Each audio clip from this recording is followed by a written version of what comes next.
Podcast Factory.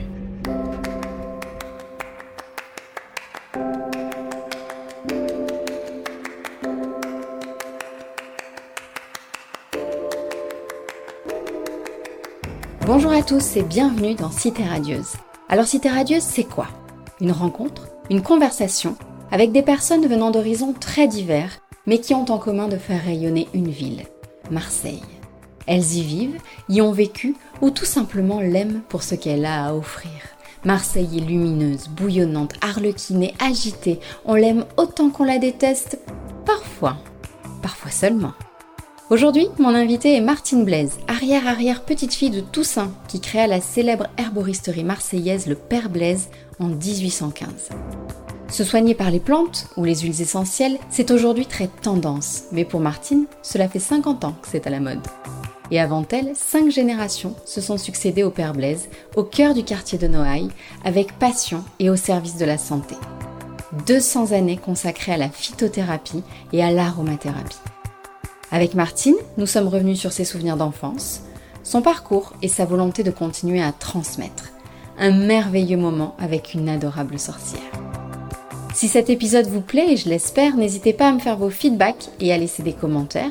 Un simple avis 5 étoiles serait déjà précieux pour moi. Et pour ne rater aucun des prochains épisodes, je vous conseille de vous abonner sur iTunes. Allez, c'est le moment. Je vous laisse découvrir notre conversation.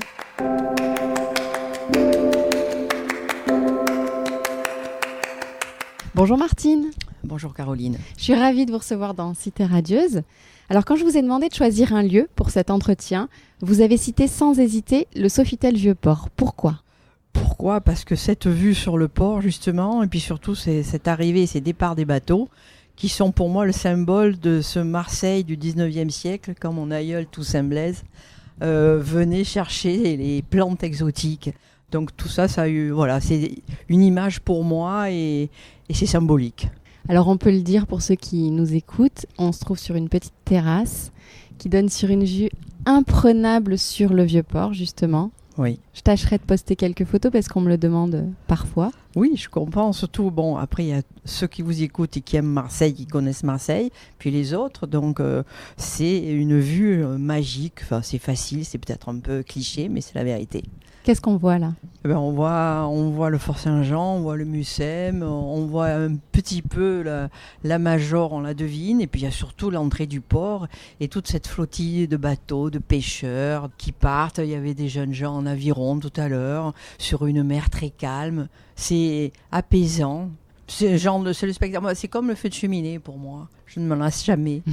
Alors une petite question rituelle en ce début de podcast. J'aime bien demander à mes invités comment ils se définissent à l'instant T. Heureuse. Tout simplement.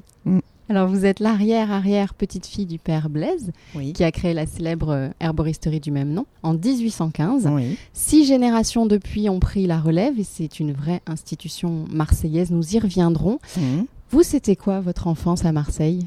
Mon enfance, il paraît qu'il ne faut pas le dire. Moi, c'était une enfance heureuse aussi, parce que aimant faire des études, heureuse parce que allant souvent en montagne, à la campagne, dans les collines, avec un père pharmacien herboriste qui m'a appris, enfant déjà, à reconnaître les plantes, à apprendre à les sentir, à froisser les feuilles pour que les arômes puissent sortir, à me dire, tu reconnais, ça c'est du thym, ça c'est du romarin, voilà, là, courir la garrigue, aller dans les calanques, ça a été une jeunesse, je dirais, bénie. Alors Marseille, aujourd'hui, vous n'y vivez plus ? Non. Que représente-t-elle pour vous ? Évidemment, mon enfance, ma jeunesse, 40 ans de métier dans cette officine, des souvenirs emplis de joie, des amis, des peines aussi, mais une vie, tout simplement. Alors revenons-en à votre saga familiale, avec toujours en fil conducteur cette idée que la nature guérit. Oui. 6 générations d'herboristes, on le disait, et de passionnés. Ça donne beaucoup de souvenirs et d'anecdotes. L'année dernière, vous en avez couché certaines sur le papier, dans l'ouvrage Les Blaise, une dynastie. Racontez-nous cette vocation, cette passion. Est-ce que ça a été une obligation, peut-être aussi d'une certaine façon, de prendre la relève ? Caroline, vous avez dit le mot.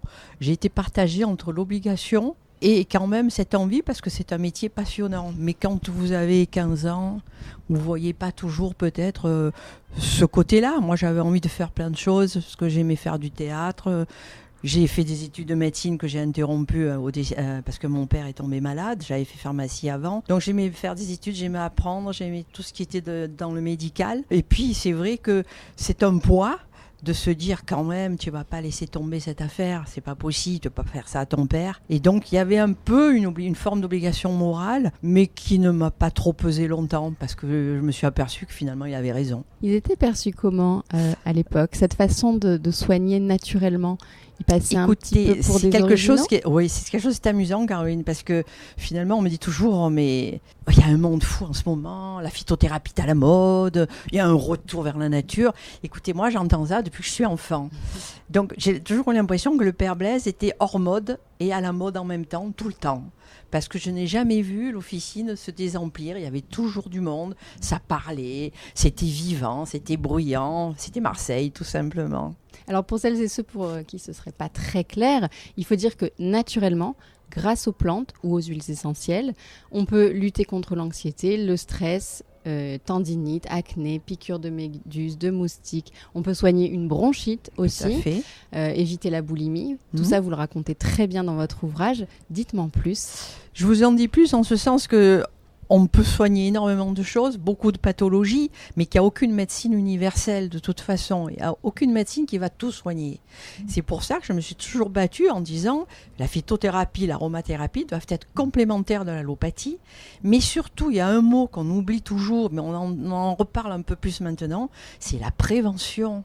Dans la santé, c'est ça qui est primordial. Ce qui fait qu'avec quelques infusions, quelques gouttes d'huile essentielle, vous pouvez reprendre, entre guillemets, le droit chemin, refaire fonctionner votre organisme normalement et vous éviterez justement l'allopathie. Et ça, c'est quelque chose qui est important, qui me tient à cœur depuis fort longtemps, associé bien sûr avec une hygiène de vie et une alimentation saine. Donc en fait, c'est soigner, mais c'est aussi prévenir, vieillir mieux en fait. À vieillir mieux, en bonne santé, en pleine forme, voilà, mourir en pleine forme. Et oui, parce qu'un jour, de toute façon. Mais oui. Et c'est vrai que cette tendance actuelle dont vous parliez, ce retour à la médecine naturelle et bio, pour vous, vous aviez 30 ans d'avance en fait. Oui, vous l'avez toujours 50, vécu, hein. peut-être même 50. Je l'ai 50. toujours vécu, mais ce qui est certain, c'est que maintenant, il y a quand même davantage de jeunes qui s'y intéressent. Alors que quand j'étais jeune, moi, je voyais que des papiers, des mamies qui arrivaient dans cette pharmacie herboristerie. Peut-être finalement, quand on a 20 ans, on est vieux à 40, mais quand même, c'était énormément des personnes âgées qui maintenaient cette tradition. Et puis, petit à petit, c'est ce que je raconte dans mon livre, avec la femme qui est devenue beaucoup plus active, qui veut travailler et qui en même temps a une vie de famille. Donc cette personne-là, cette jeune femme active, elle a voulu se prendre en main, elle a voulu aussi soigner son mari, ses enfants autrement. Et puis il y a eu aussi l'arrivée du TGV, et ce qui fait que l'arrivée du TGV en 98 a amené aussi une nouvelle clientèle, une clientèle de jeunes gens, je dirais plus branchés, qui étaient davantage déjà en avance tournés vers l'écologie, la nature, etc. Donc ça a été de nouvelles personnes qui se sont intéressées à l'herboristerie, qui sont arrivées, qui ont voulu être soignées autrement. Donc maintenant, je peux dire que la clientèle est effectivement allée à 70% féminine, mais c'est plus de 7 à 77, c'est de 7 à 107 ans maintenant. C'est ce qu'on appelait avant les remèdes de grand-mère ? Oui, c'est un terme que je n'aime pas du tout, Moi parce que quand j'étais jeune, je me disais, mince, moi je bois ma tisane tous les soirs, j'ai 20 ans, je suis en pleine forme, je ne pense pas avoir l'air d'une mamie. Maintenant que je suis arrivée en âge d'être grand-mère, ça m'énerve quand même. Pourquoi des recettes de grand-mère alors que c'est un côté un peu péjoratif ? Pour la bonne raison que quand vous êtes pharmacien, que vous avez fait des études de pharmacologie, vous savez pertinemment que telle plante agit pour telle chose. Pourquoi ? Parce qu'il y a un principe actif. Il y a des molécules chimiques dans la plante qui font que ça va agir pour tel bobo. Donc je ne comprends pas qu'on dise recette de grand-mère. Alors il y a un côté attachant quand même, mais il m'énerve ce terme. On parlait des huiles essentielles aussi. Alors là, pour le coup, très branché. Oui, on va dire, oui, très très branché, mais alors là je dis attention, parce que justement trop branché avec des articles où on met des huiles essentielles de partout, mais de partout, c'en est grotesque, avec quelquefois aussi de grosses erreurs de posologie dans certains journaux féminins, que je ne citerai pas, mais qui sont inquiétants, parce qu'on ne se rend pas compte de la concentration dans la force d'une huile essentielle.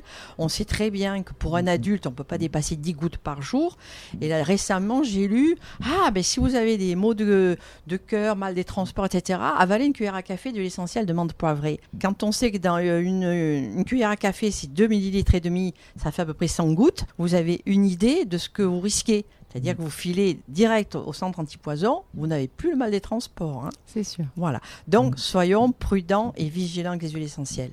Et donc, essentiel d'avoir toujours un conseil de professionnel. Exactement, c'est ce que je me bats pour ça depuis 40 ans que l'aromathérapie est venue sur le marché de la médecine par les plantes. Alors maintenant que vous êtes, comme vous le dites vous-même, en vacances permanentes, c'est ça? Oui, c'est un terme que je préfère, oui, que retraité. Il y a toujours cette volonté de transmettre, oui. D'où cet ouvrage. Oui, c'est ça. Je voulais pas m'en aller. Déjà, ça a été un crève-cœur de quitter cette pharmacie arboristerie familiale parce que ça représentait énormément d'affect. Et puis, il faut dire que dans cet immeuble, mon grand-père y est né, mon arrière-grand-père aussi. Donc, c'était bon, j'y étais très attachée, mais beaucoup plus qu'à un travail. Quand j'arrivais le matin, je rentrais en fait dans mes pénates, je mettais ma blouse, j'étais chez moi et j'y étais hyper bien. Donc tout d'un coup, on vous coupe de bras, on vous coupe de jambes. Et pourtant, je m'y suis préparée. Je suis pas du genre trop stressée, j'arrive à me gérer. Mais ça a été un chagrin énorme. Puis je m'en voulais vis-à-vis de mes ancêtres. C'est pour ça que vous avez quitté Marseille ? Aussi, oui. Tant qu'à couper, autant tout couper. Mais j'y reviens avec toujours autant de bonheur. Alors, qu'est-ce qu'on trouve dans cet ouvrage ? Alors, ce livre, justement, c'était pour que ce soit un livre de transmission, un livre aussi qui raconte cette tradition familiale et pourquoi cette longévité dans cette famille, un livre qui raconte le comptoir avec les centaines et milliers de personnes qui ont défilé derrière le comptoir et que mes grands-parents ont dû connaître les parents, en fait, etc. Donc, ça a créé aussi un lien familial très fort entre la clientèle et nous autres de l'autre côté du comptoir. Un attachement viscéral. Et donc, dans ce livre, une partie est consacrée, bien sûr, à toute cette famille et ses ancêtres qui guérisseurs, qui herboristes, pharmacien, de par mon grand-père qui est du pharmacien en 1907. Et puis surtout, cet amour des plantes, cet amour de la phytothérapie, ce besoin de soigner justement autrement en étant à la mode bien avant tout le monde. Et puis je raconte aussi mon parcours personnel, comment j'ai développé l'affaire, comment je me suis intéressée justement aux huiles essentielles, à l'aromathérapie grâce au docteur Valnet. Pourquoi les huiles essentielles m'ont plu ? Parce que je suis quand même du naturel assez vif et que les plantes, c'est très bien, mais de temps en temps, quand vous avez besoin de frapper vite et fort et que vous ne voulez pas utiliser les antibiotiques, vous avez justement la solution d'huiles essentielles et c'est assez extraordinaire comme effet, à condition que ce soit bien conseillé, bien dosé. Éviter de se dire c'est naturel alors ça ne fait pas de mal. Non. Est-ce que les huiles essentielles, on peut dire que c'est la pierre que vous avez apportée à l'édifice ? Est-ce que chaque génération, parmi les 6, a apporté une pierre à l'édifice ? Oui, merci pour votre question. Tout à fait, Caroline. C'est oui, ce que je raconte. Bon, il y avait le créateur, le père Blaise. Mais lui, c'était le guérisseur. C'était l'homme bon, généreux. D'ailleurs, il a vécu jusqu'à 95 ans pour l'époque. C'était quelque chose d'extraordinaire. Il y a même eu une épitaphe sur sa tombe en disant que c'était un ascète qui buvait même pas un verre d'eau. Bon, je pense qu'il devait boire des tisanes, enfin j'espère. Bon, lui, ça a été sa vie consacrée justement à soigner les gens avec son don et sa connaissance des plantes de façon très empirique. Le deuxième, bon, malheureusement, est mort la même année que son père, mais il a aussi travaillé aux côtés de son père en étant herboriste. Le troisième, c'était le Haut-Alpin qui était herboriste et qui était surtout roi de la com avant l'heure. Donc lui, il a surtout travaillé là-dessus, sur justement des slogans, des images assez chocs, et c'est amusant de voir sa modernité.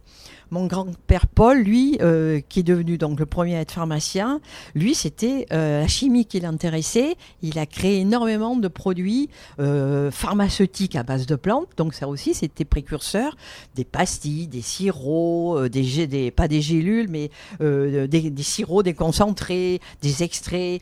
Tout ça, justement, pour faciliter un peu les prises médicamenteuses, que les gens ne soient pas toujours qu'avec des tisanes. Après, mon père est arrivé. Alors lui, mon père, c'était peut-être celui qui était mon père, c'était Maxence Bonabel, pharmacien aussi. Peut-être lui, c'était le plus proche, le plus ressemblant à mon aïeul Toussaint, celui qui a créé, parce qu'il avait cette faconde provençale, il avait cette bonhomie. Comme il disait, travailler sérieusement sans se prendre au sérieux. Et ce que j'ai appliqué plus tard, lui, il a été davantage dans la générosité et dans les conseils. Il était pas avare de son temps. Il prenait son temps pour soigner les gens et d'ailleurs, il avait cette réputation justement de personne très humaine, très empathique. Et puis quand j'ai pris la suite, effectivement, j'ai développé notamment, vous en parlez Caroline, l'aromathérapie, parce que moi ça m'a passionnée, que j'ai pu suivre beaucoup de séminaires du docteur Valnet, à l'époque où ce médecin justement prônait l'aromathérapie alors que personne n'en parlait. Et puis j'ai développé tout ce rayon en créant énormément d'huile de massage, de crème, de gouttes buvables, et puis surtout en voyant que ça marchait vite et bien. Donc ça m'a intéressée. Après, j'ai créé énormément de nouvelles tisanes, parce qu'il y a des bobos qui sont arrivés alors qu'on ne parlait pas de stress, qu'on ne parlait pas de maux de colite, d'inflammation, tout ça lié forcément à cette alimentation épouvantable que l'on a depuis 50 ans. Donc tout ça a fait évoluer, si vous voulez. Ce qu'il y a d'agréable dans ce métier, c'est qu'il n'est pas figé. Et contrairement à l'impression qu'il donne, ce côté très passéiste, eh bien pas du tout. Parce que finalement, des études sur les plantes, il y en a tout le temps. Donc c'est... tous les jours, on apprend qu'à telle plante, on a découvert telle molécule et qu'elle va sûrement être utilisée soit pour soigner en oncologie ou tout simplement en cosmétique, puisqu'il y a énormément de nouvelles plantes qui ont des valeurs extraordinaires pour régénérer la peau. Donc c'est passionnant. Est-ce qu'il est possible aujourd'hui d'être herboriste sans être pharmacien ? Absolument pas.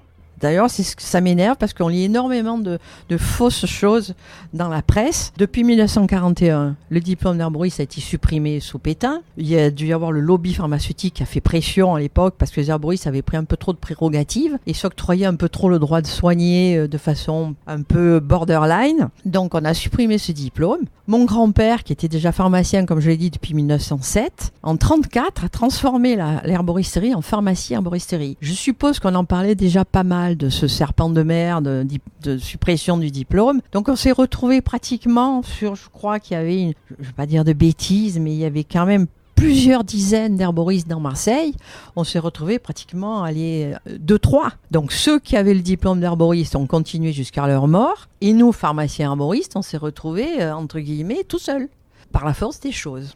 Actuellement encore, se targuer d'être arboriste, c'est totalement illégal en France. Et les pseudo-diplômes qui sont donnés en France, parce qu'il y en a, il y a des écoles qui ont un enseignement valable, je n'ai jamais mis en cause l'enseignement, mais le diplôme est bidon, les gens dépensent de l'argent pour rien. Voilà, c'est ça qui est énervant. D'accord, donc c'était important de le souligner. Alors on le disait, vous êtes toujours dans la transmission, je crois même que vous répondez sur votre page Facebook à des gens qui vous demandent encore des petits conseils. Des petits conseils, beaucoup. Je à peu près 2 heures, 2 heures et demie tous les jours à répondre aux mails de gens justement qui sont contents de pouvoir me joindre par ce biais-là. Et comme je suis souvent en déplacement, au moins c'est pratique. Après évidemment que ce que je réponds, ce que je conseille, ça a souvent un lien avec le Père Blaise, puisque j'y ai tellement travaillé de temps, j'ai tellement créé de tisanes que c'est celle-là que je vais conseiller. Puis après, j'essaye de dire, écoutez, si vous avez la chance d'herboriser, allez, si vous connaissez les plantes, vous allez ramasser, vous faites sécher. Donc, il y a aussi ce content de pouvoir préparer soi-même, pourquoi pas. Ça fait une occupation chouette d'aller ramasser ces plantes, évidemment, dans des lieux de préférence loin de la pollution, je dirais. Vous êtes très sollicité. Est-ce que c'est principalement pour le stress, pour autre chose ? Est-ce qu'il y a une maladie qui émerge, on va dire, avec notre vie actuelle. Caroline, c'est sûr que le stress est dominant et récurrent. Mais ce qui est certain, c'est qu'on sait aussi qu'il y a une question de saisonnalité. Moi, chaque année, et maintenant encore par mail, je sais très bien que dès que les beaux jours arrivent, là c'est un peu tôt en février, mais à partir d'avril, il va y avoir les problèmes cellulite, rétention d'eau, jambes lourdes, etc. Donc voilà, ça c'est récurrent. Ce qui est récurrent aussi, c'est les personnes, j'ai quand même pas mal de personnes aussi d'un certain âge, qui souffrent d'arthrose, mais aussi des plus jeunes. Et donc là aussi, grosse erreur d'alimentation. C'est là que mon conseil est un peu long. C'est pour ça que c'est très chronophage, parce que je leur fais un peu un topo, pas que de leur dire prenez cette tisane. Il n'y a jamais une tisane qui va tout faire. Il faut absolument leur apprendre une nouvelle hygiène de vie, une nouvelle hygiène alimentaire. C'est du travail. Et pour ça, il faut lire votre livre.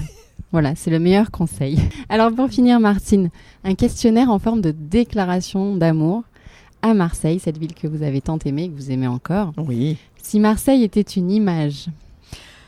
Alors évidemment, on a parlé du Vieux-Port, mais hier je suis allée pour un tournage, je suis retournée sur un lieu que j'adore, c'est la baie des Singes, le Cap Croisette. Parce que je l'ai bien connu quand j'étais enfant, j'allais faire du vélo, j'étais assez sportive et on partait avec mes copains. Donc c'était un endroit qui était connu de peu de monde, donc on était tout seul. Ça aussi, c'est une sensation grisante. Même si maintenant il y a beaucoup plus de monde qui connaissent, c'est quand même toujours aussi magique. Et puis j'avoue avoir souvent emmené des amis du Nord. Et quand ils arrivaient là, c'est un coup de cœur parce que ce ciel bleu, ces roches blanches, ce côté sauvage et si proche en même temps de la ville, c'est magique, quoi. C'est incontournable pour moi. Si Marseille était une chanson? Je dirais, alors j'ai hésité et finalement j'ai choisi Aujourd'hui peut-être, hein, parce que je suis devenue la reine de la procrastination. Si Marseille était un film? Si Marseille était un film, je vais être nostalgique parce que ça résume ma jeunesse, mon enfance. L'amour et la fierté d'avoir le père que j'ai eu, c'est la gloire de mon père. Et votre expression marseillaise préférée? Alors j'en ai deux, si vous m'autorisez à donner les deux. Bien sûr. Il y en a une, j'ai emmené en bateau récemment, on a un Zodiac en Corse et on adore aller dans les criques et se baigner, etc. Et on est parti par jour de grand vent. Et c'était des Marseillais qui étaient là. Et tout d'un coup, il me regarde et fait « Oh putain, que ça boulègue !» Ouh là, il va falloir traduire ça. Alors, je ne connaissais pas ce terme. Il m'a énormément plu parce que même phonétiquement, il raconte que ça bouge. Voilà, ça boulègue, ça veut dire ça bouge drôlement, hein, ça secoue, ça boulègue. C'est une expression qu'on entend parfois au loto. Vous savez ? C'est possible. Eh oui, quand on fait tourner les boules, parfois, quand ça tourne pas assez, certains crient « Oh, bouleg !» Voilà, ça veut dire tourner un peu plus. Et la deuxième? La deuxième, c'est une anecdote que je raconte dans mon livre et qui m'a marquée parce que elle a eu lieu il y a à peu près une quarantaine d'années, à l'époque où les autobus n'avaient pas la clim l'été dans leur véhicule. Et donc j'étais accoudée au bord de la fenêtre. J'avais mes blouses emplies de senteurs, d'odeurs, puisque j'avais préparé plein de préparations d'huiles essentielles. Un courant d'air passe. À côté de moi, deux bonnes Marseillaises qui tout d'un coup se regardent et font « V, tu trouves pas que ça sent Blaise ?» C'est très joli. Ça résume le fait que le Père Blaise est une institution qui fait partie de la mémoire collective des Provençaux. Tout à fait.